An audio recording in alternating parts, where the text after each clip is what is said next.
Hello, parents. I realize this is not our normal means of communication. However, we have some important updates to send to you, and we wanted to share a little bit of a video with you so that you could hear this information directly from us. This has to do with our most recent updated COVID policies. As I think we will all agree, that the only thing that's been consistent through this entire pandemic is the word change.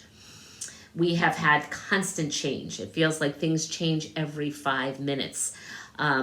So we've been trying to navigate through those waters, but as you can only imagine, they're pretty murky waters to navigate through. It's been a bit of a challenge. It's been a challenge for all of us. And I think the thing that has frustrated all of us is the constant closures.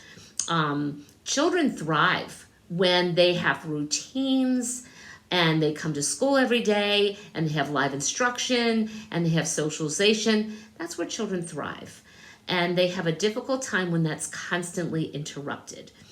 So our goal in setting this new policy is to eliminate closures and to have children come to school.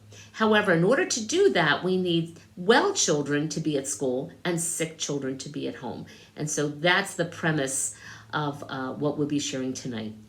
Now, this falls into two categories. We see children that have been exposed to COVID, and then we see children that have tested positive for COVID. So we're going to address both of those scenarios briefly via video, and then you'll be able to read it in person when you receive it on Monday. Let's look at the first one. And this has to do when a child has been exposed to someone with COVID, somebody that's tested positive. So if a student lives with a COVID positive person, then they will stay home for 5 days, and then they will return with a negative test result on day 6. If a child has been exposed to somebody with COVID but doesn't live with that person, then that child will be able to return to school. However, if they develop even one illness symptom, even one, that child will have to stay home and will have to be tested for COVID.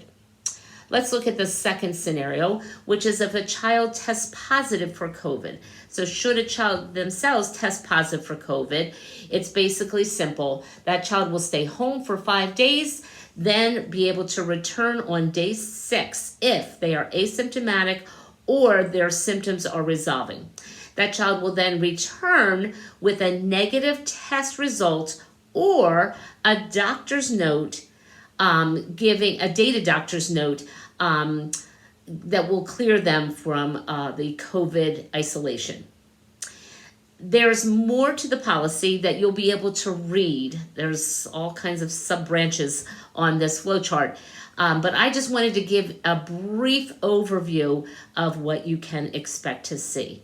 Again, if you have any questions at all, once you've had a chance to look at the updated policy and read through it carefully, please don't hesitate to give me a call at the office, or you can email, whatever is easier for you. I'd be happy to take any of your questions.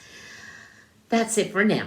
Well, thank you so much. We really appreciate so much your ongoing support. Really, we've been so touched by your kindness. And we want to ask you to please continue to keep us in prayer, keep the students in prayer.